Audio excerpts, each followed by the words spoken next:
Welcome to the Subverse. I'm your host, Susan Mathews. This is a podcast where we journey from the cosmic to the quantum, from forest soundscapes to fragile oceans, from colonial histories that haunt us to reimagining our futures. We continue our exploration of Earth with an important conversation. Our guest is Dr. Ambika Aiyadurai, an anthropologist studying wildlife conservation and teaching at IIT Gandhinagar in India. Her monograph, Tigers Are Our Brothers, Anthropology of Wildlife Conservation in Northeast India, was published by Oxford University Press in 2021. In addition to editing 2 other recent volumes, she has written extensively on issues of caste and indigenous peoples in the environmental sciences and academia in India. In this interview, we spoke about issues of identity and how that impacts on how we view Earth. For some, a safe haven, for others, a dangerous, hostile place. But this is not always explicitly acknowledged. In the Indian context, this is evidenced by the invisibility of caste in environmental studies and in Indian academia. Casteism can lead to severe environmental injustice, while livelihoods are often entwined with the fabric of nature itself. The relationship of Dalits with land, water, and food are seldom highlighted in environmental academic discourse. And there are rightful calls against environmental elitism and the causes that are taken up in these so-called rarefied spaces, something which I have also been part of in some way or the other, given my own position and privilege. And on the question of indigenous people, we find similar and also other forms of hierarchy at play, with contestations on what conservation means. In our conversation, Dr. Aiyadurai describes the different worldviews and even world-making that comes from the state or dominant castes and classes, and those of people living and dependent on the forests. She provides examples from her own research and fieldwork in Arunachal Pradesh, speaking of the interconnectedness of humans and non-humans, and even the role of other beings in maintaining the health of the forest and ecosystems. In finding answers to how we can approach repair and reparation in these academic and other conflict zones, she speaks about the need to change our classrooms, to push for diversity, both students and teachers, to revamp our syllabi, and bring a concerted ethical activism and relearning into what conservation entails. It was wonderful to learn from her, and I would love to sneak into one of her classes because she just seems like such a cool and gifted teacher. So find a seat and listen to the rest. Ambika, I would like to start by giving you a very warm welcome to the Subverse. Thank you so much for joining us today. Hi, Susan. Thank you so much. Thank you for inviting me to Subverse. I look forward to the conversation with you. I wanted to start with a very broad question, given that our theme for the podcast this season is Earth. So far from being a monolithic or homogeneous view of Earth, there are arguably multiple contestations of what Earth means for its inhabitants. So for some, Earth may be home, a safe haven. For others, Earth can be a hostile place, dangerous, unwelcoming. In the Indian context, this is evidenced by the invisibility of caste in environmental studies and in Indian academia. So, for example, you have asked this question before, and I repeat. Why are the issues of Dalits and their relations with land, water, and food seldom highlighted in environmental academic discourse?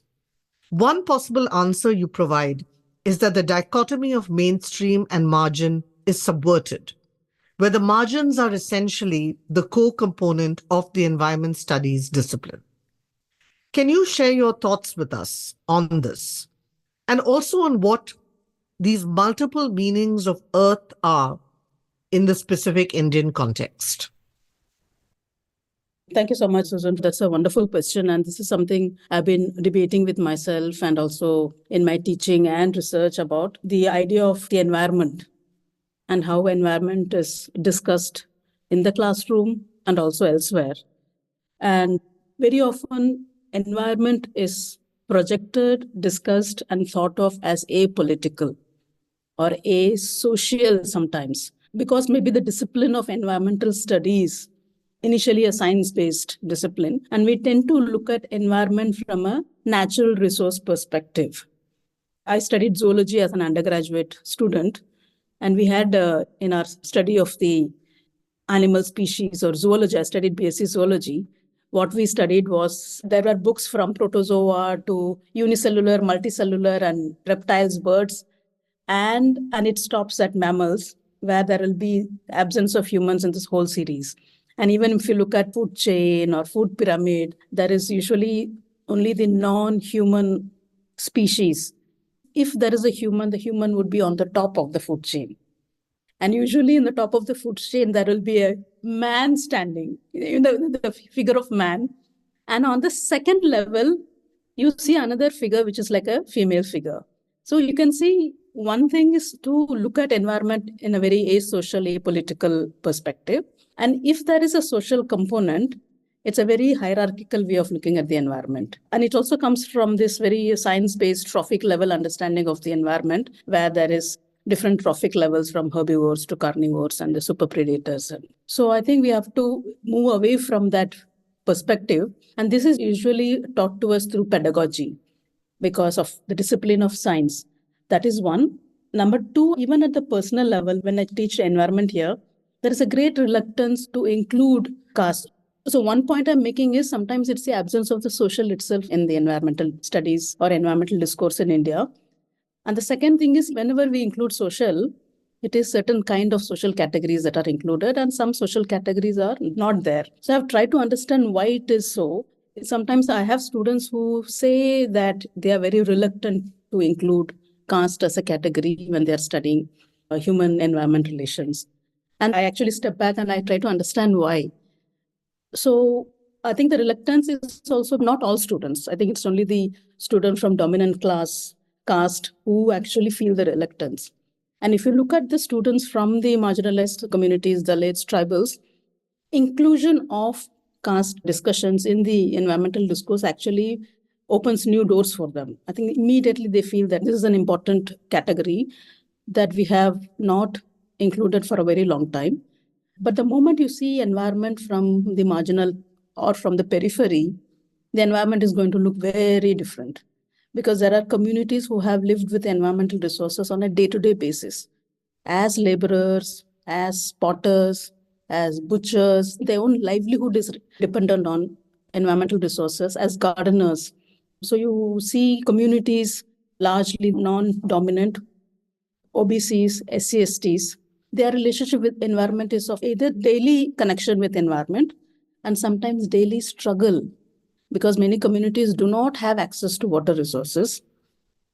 The commons, actually, the pasture lands and the common village well, for example. So the moment you bring in communities to tell stories of environment, they are going to tell a different story because these are stories which will make us ask the question, why some people have open and easy access to natural resources. And broadly, if you want to call that earth resources or access to land, water, forest, pasture land. And the question to ask is why some people are struggling to have access and some people do not have so much struggle to access natural resources. Especially in Indian society, because we are highly hierarchical, the resources we have. I tell my students, many of us are, IIT, we don't have to worry about electricity, water, air condition and all that. Some students are from very marginalized communities. It's not very easy for them to understand. I find it difficult to make these students from dominant caste students too. Then I ask them to go back 2 generations back and think about what their grandparents or the great-grandparents did. So in Indian society, the hierarchy, the caste class position you are in will determine the kind of access or ownership of property in terms of land, farmland, and all. So, who you are in the Indian society, your caste position matters a lot. That's why inclusion of caste in environmental resources is very important. As Dr. Aiyadurai notes, the invisibility of caste in environmental studies is deliberate. Some pernicious studies even see the caste system as genuine cultural adjustment and speak of resource partitioning, without questioning the inbuilt structural mechanisms holding back Dalit communities. Also, in terms of what we often take for granted, as Mukul Sharma, who has written extensively on the subject, states, that for Dalits, water is not natural beauty or the nectar of life, but a caste burden. Water is not a crest of life, but constant pain and segregation. As he writes, forests can be heaven or hell for Dalits.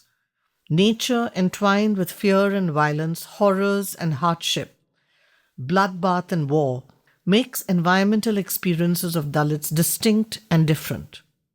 In a recent piece in the Muk Naik, Dr. Krishan Kumar and Ms. Deepthi Gulati write that environmental experiences of Dalits are shaped by their caste-based identities and social hierarchies, leading to a unique and often challenging relationship with nature. They write that Dalits often find themselves working in hazardous waste disposal, sanitation, the exploitation of nature and the perpetuation of caste hierarchies are inextricably linked with purity and pollution, playing significant roles in determining access and exclusion. We now rejoin Dr. Aiyadurai as she leads us through a different fractured ecology, one of indigenous peoples and conservation, where purity and pollution also play a starring role. So I work in Arunachal, looking at the wildlife conservation issues. If I want to apply this in wildlife conservation, there was a very interesting paper which was published in EPW by Sanjana Meshram and Aditya Rawat. So they have actually critiqued wildlife conservation, the model of protected area, whether it is tiger reserve or national parks, or where a patch of forest is set aside for wildlife protection. And the dominant idea is that this area is meant for wildlife conservation. And if it is for wildlife conservation, what is the place of human beings there? Idea that the people should be moved out of these forest areas to protect wildlife, namely the most charismatic animals such as tigers and elephants. So they have actually used the notion of purity and pollution in this idea of conservation, because the dominant idea of conservation is that in order to protect wildlife, you need to set aside a patch of forest which is devoid of humans. So the whole policy of displacement, asking people to move out of the forest, or let's use the word eviction. I think that's a better word to use. Rehabilitation and all, sometimes I find it very softer word to use to what is happening in the name of wildlife conservation, is evicting people from protected areas. The authors argue that it is almost to preserve nature in its pristine form, as if only by removing people, the nature will be pristine, which actually they use notion of purity, like let the forest be untouched by human presence. But again, the point we're missing is the idea of protected area or notion of national parks itself is a human idea. The ability to declare a place for the legal framework and the conservation regime which is protecting this forest is a human idea, and there are humans who are implementing it. I find this fascinating. It's almost like a kind of a local terra nullius. Yes. I think for a very long time, the idea of nature was seen as this vast green patch where you only see this beautiful calendar postcard kind of image. So actually in my class, I have a very interesting screenshot. So I asked Google, what is nature? I asked Google to show me images of nature. When I started teaching in IIT in 2016, the image that came up was beautiful blue and green images of nature. Green grass, blue sky, forest, water body. It's almost like a painting. When I ask students what is missing in these pictures, they say animals. And then I say, what else? And when I engage them in this discussion, only at the end they realize that people are not part of that landscape. So Google says nature is this. And as children, we all have participated in this nature drawing where we show two mountains and sun rising and birds and clouds. And there is a tree. Sometimes there is a house and a boatman next to the river. So we have this image of what nature is in our minds so deeply embedded, which is shown to us and we have accepted it. But then this picture is one form of nature, which is created or manufactured, or a nature that all of us want the world to look like, very clean. There's nothing wrong in that. But I feel this is just one way of looking at nature. What could be the multiple ways of looking at nature? So that's where my work in Arunachal was. I wanted to understand how the tribal communities or ethnic groups in Arunachal, what is their idea of nature? So in the Idumishmi community, this is something I've asked in the interviews and I've asked the scholars of the community. Is there a word for nature? The word nature itself is an English word. But English is not our native language, and we all have multiple languages. So I was told that there is no word for nature in Idumishmi, but they have a word for surrounding. And then I explored that there is a domestic space where people live, and then there is a forest area where people go for animals, fishing. And so what is interesting is that in contrast to our way of looking at domestic space and wild space, among the Mishmi, there is a continuum where the village, of course, there is a forest and then there are mountains. More than space, what is interesting is that they look at a forest as a place where there are animals, but there are other beings. When you ask them what beings are there, they will talk about multiple spirits which inhabit these places.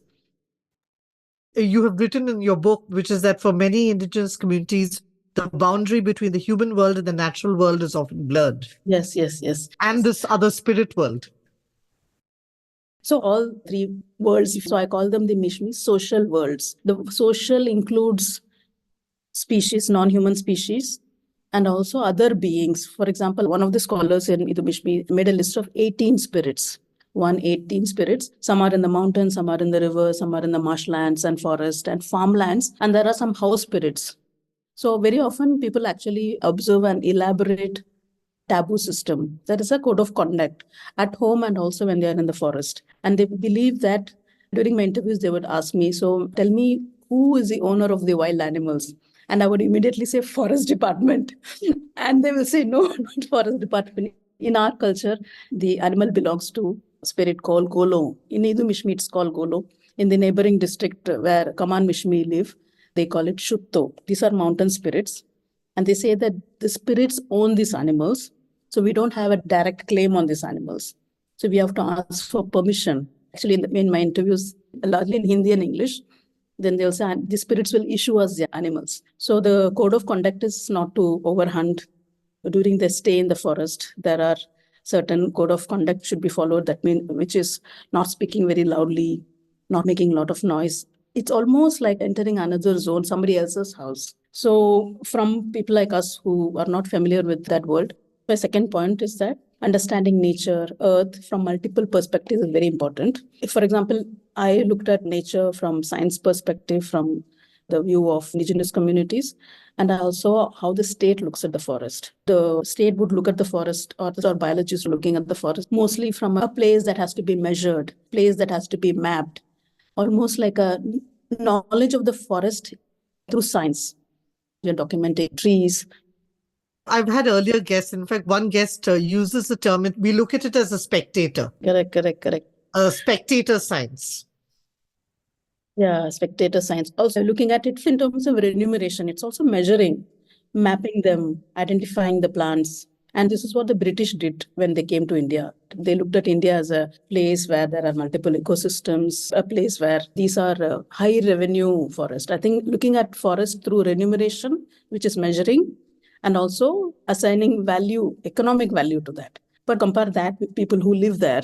For them, it is sometimes extension of the home, hunting zones, and also areas that should be not disturbed, the idea of sacred groves, where they feel that some places should be left alone. So the engagement with the surrounding is much more intricate. And also there is an element of extraction. People bring back bamboo and timber for building houses. But any form of engagement with natural resources is through certain code of conduct or taboo system. So the role of shaman becomes very important. So in this whole picture of the social world of the indigenous people, shaman is a central unit who can negotiate between different worlds. So the shamans are consultants, shamans are knowledge knowledge bearers of society and also the extension of the society in the form of wilderness or ecosystems, whatever you call them. So I think for indigenous world or the earth is not only of humans, but also the other species and also other beings. And so I've written also a paper about the high altitude lakes in the Bang Valley.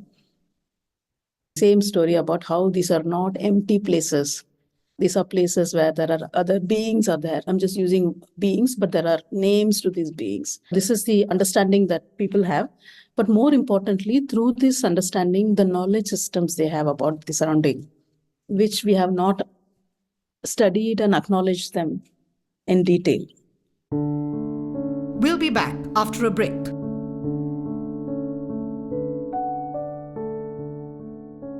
This is so fascinating. In fact, when you talked about emptiness, you also write about this notion of sociological emptiness. And if you could tell us more about that. Yeah, this is in my last chapter when I was writing my book. My background is in science. After zoology, I studied wildlife science. And I also worked as wildlife biologist for some time. And that is a reflection of my own training and emerged from the discussions I had with other wildlife biologists. In my master's in wildlife sciences, we actually talk about plant communities and fish communities, tree communities. This is after I finished my master's. I was talking to one of my seniors who has a PhD in wildlife science. And he appreciated of me shifting from wildlife sciences to social sciences. And he said, this is such an important thing in wildlife science. We have to include the social science aspect, because in wildlife conservation, it has moved from very dominant way of top-down approach to conservation to community-based conservation. It's a very important acknowledgement within the conservation organizations and conservation groups is that we have ignored the local communities, the people who live in and around forests for a very long time. Not only we ignore their presence, but also their knowledge system and their relations with forest. So there is a paradigm shift in which Indian conservation has moved.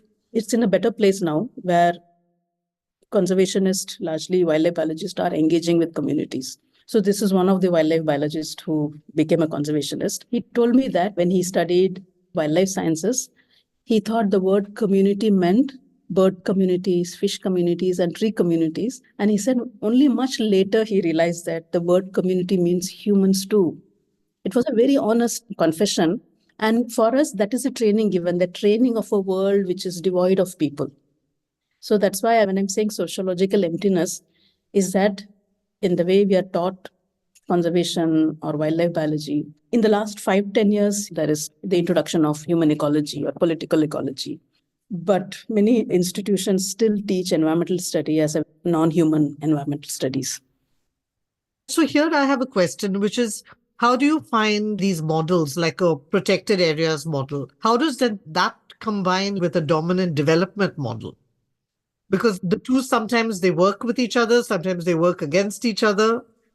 No, same thing actually. I think what the conservation protected area model is an offshoot of the dominant development discourse in the country. When you build a road or build a dam or a building or a shopping mall, whose land it is? I think we should start by asking for whom are you building this mega infrastructure and who is paying a price for it? These are very uncomfortable questions. I'm more familiar with the conservation field. The question to ask is, on whose land are we implementing these ideas?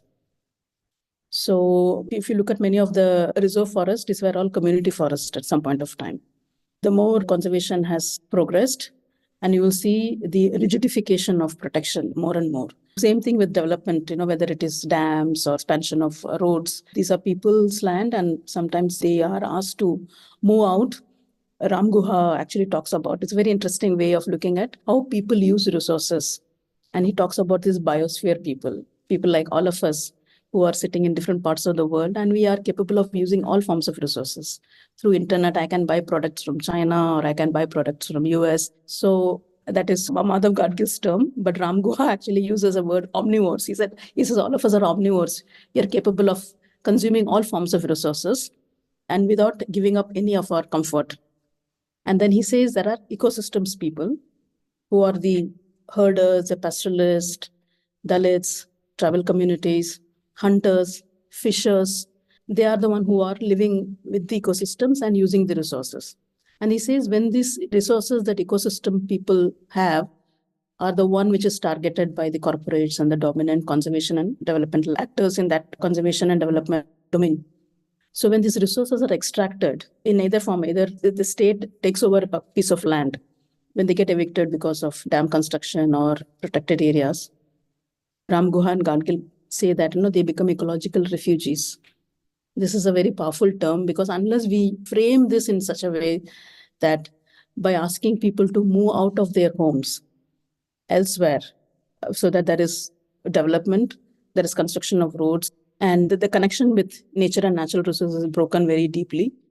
And they are asked to move out, and they sometimes become daily wage laborers, sometimes partners in conservation. So they become maybe drivers, and so their labor, whose land and whose labor is used in conservation and development is very important. And in the long run, who benefits and who loses in this race? In India, at least we have some data on evictions from dams and mining, but there is no centralized data on how many people were evicted from national parks and sanctuaries. I think this data is not available. There is only Asmita Kabra's work in Kuno National Park. She has actually tracked 20 years of what happened in Kuno. And her study is the only study that I'm aware of which is actually has some data on how many people are evicted. Okay, so we are celebrating conservation. We completed 50 years of Project Tiger last year. But what is the other side of this? That story, all national parks in our country has a dark history. And we don't talk about that. I think it's time that we acknowledge what happened to the people there, what is their status. And many of them are also co-opted back. So same people who are pushed out, now we have realized the knowledge that they have. So now the conservationists are reaching out to the same people who are asked to move out and say, can you come and become partners? So I think there's a lot happening there. But right now, at least conservationists are acknowledging the development sector also. The role of communities is at least discussed and now given space. Sometimes yes, but sometimes it's just not even engaged. I think there's a fear that once we start engaging with the communities, it's going to be a challenge. The same reason why engaging with caste in environmental discourse is not comfortable. Yeah. I totally agree with you. And I think partly it's because people feel that once that engagement begins, then power begins to shift. Yes. And people do not want to give up power. Yes, I think on one hand, very correct. Actually, we all want to be democratic when it comes to practicing that. We don't want to let our power go and share the power with those who are understood as lower in hierarchy. I think that's the thing. Yeah. If I may ask this question at this juncture of the interview to wind up and also think about where we can go from here, is how do we begin this work of repair and even reparation, given these discourses and given these dominant models, and given that these interrelationships are so complex and so conflict-ridden? Where do you think we can start? Thanks, Susan. It is a difficult question, but I think because I'm in academia, right? And I feel that, I'm in a very safe place to talk about these things in class. And, we can say that there should be more equitable distribution. People's knowledge should be included in conservation and development and projects. I think there are people who are actually on the field doing this. It's a very challenging thing to do. I think as an academic, I feel that we should start. The pedagogy can make a lot of difference. The pedagogy itself should be more inclusive. First thing is to actually I often look at my class and say how diverse my class is. I want my classes and the institute, university should be more diverse. I think we can learn a lot from our colleagues. So diversity within the institution should be important in terms of knowledge sharing. Once I was talking about human-animal conflict in the class, and there was a student from Maharashtra, he raised his hand. He said, in my village last week, 2 men were injured by wild bison. One of them in ICU, the other one is safe. So some of these examples that we give in the class, there are students who are from that background. So they make the classroom more interesting, very relevant, and also very real. So this is a pedagogy. And also, for example, change the way environmental studies is taught. And the second thing is, and sometimes I feel that, I should also go and give lectures to the Indian Forest Service, the bureaucrats who are there on the ground, who are either policymakers or those who are managing this forest, posted as DFOs and range forest officers and conservator of forest, and making their training also more. I think sensitization is one thing, but then I feel it's a long way to go. and having a very honest discussion about making the conservation field itself as more diverse. So if you look at some of faculty members in the science field, if you want, you can actually extend that to development studies also. And in many of the higher education, especially where wildlife science is taught, environmental science is taught, one of the things I did is to, through RTI, get the environmental studies department. Wherever environmental studies is taught, I wanted to know how many of the faculty or what caste background they come from. Are there any Dalit professors? Are there any tribal professors? Are there professors from OBC? So one thing is I looked at how diverse the teachers who are teaching environmental studies are. Second is to look at the syllabi of the environmental studies and wildlife sciences and see whether social studies is taught or not. I'm still hopeful that if we make intervention at that level in the generations, here I'm talking like as an academic, some of the syllabus, when I analyzed, I didn't see many social science component in that. So last week I was in Coimbatore in Salim Ali Center for Ornithology. They had invited me to teach human ecology for their MSc wildlife science students. This is the first time they did it. One thing is to change the formal training program. Second thing is to make intervention in the field. Those who call themselves practitioners of conservation, those who are implementing the development project on the field. Right now, the situation is at least good because many of them are dependent on funding organization. So they are answerable. The funding organization asks them, how many women are there in your team? How diverse your team is? So at least they're ticking the box. But I think hopefully there will be changes within the organization, because many of the conservation organizations in India are also run by very elite group of people. So I feel sometimes they may not be very sensitive to issues of displacement, marginalization, and all that. A second level of intervention is that those who are practitioners of conservation. And the question to ask is, when they look at the community with whom they are going to work, whether they can read the community as basically to inculcate a little bit of social critical analysis of conservation, and also looking at the conservation as from the political lens. Because very often when they are working with the community in the name of community-based conservation, the word communities itself is like a mask, without acknowledging the diverse layers within the community of caste, gender, class issues. So they may say that we are doing community-based conservation, but then working with only few members of the communities who have the vocabulary and the skill to work with the NGOs. So there's a lot of critique about community-based conservation also. But when you say I'm engaging with the community, who are the members within the community? So Ashish Kotari and Mukul Sharma, they have written a lot about how one has to go beyond the word community and then say, are you able to engage the most left out members of the community? If there is a meeting at the local level in the Gram Sabha, who are the people who are able to attend? Are there those who are not able to attend because you don't want them as part of the group? For example, Dalit women, very poor communities, they may not have the capacity even to come and sit in front of a sarpanch or some other dominant member of the community. So we have to ask questions in the name of community, who are we engaging with? The third thing is, many would say that one has to also actively take part in resistance movement and activism. That is another area. If you're a practitioner or an academic, there are times when you have to take a stand on something. Then will you be able to take that stand? That's where most of us will step back.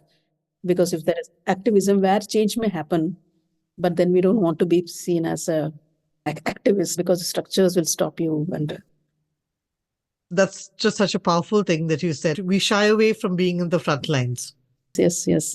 Thank you so much, Ambika. I'm going to wind up the interview here now, but it's been just fascinating discussing with you. And I'm hoping that we can actually do more things together. Yeah, sure. I looked up your website and wonderful work, and congratulations. I think when I saw the name Subbers, I was like, yes. Thanks to Ambika Aiyadurai for sharing her thoughts with us. The Subverse is the podcast of Dark and Light, a digital space that chronicles the times we live in and reimagines futures with a focus on science, nature, social justice, and culture. You can follow us on Instagram at Dark and Light, Zine. If you like the show, please tell a friend and subscribe on your favorite podcast platform. The Subverse is produced for us by Waka Media. So long, and thanks for listening.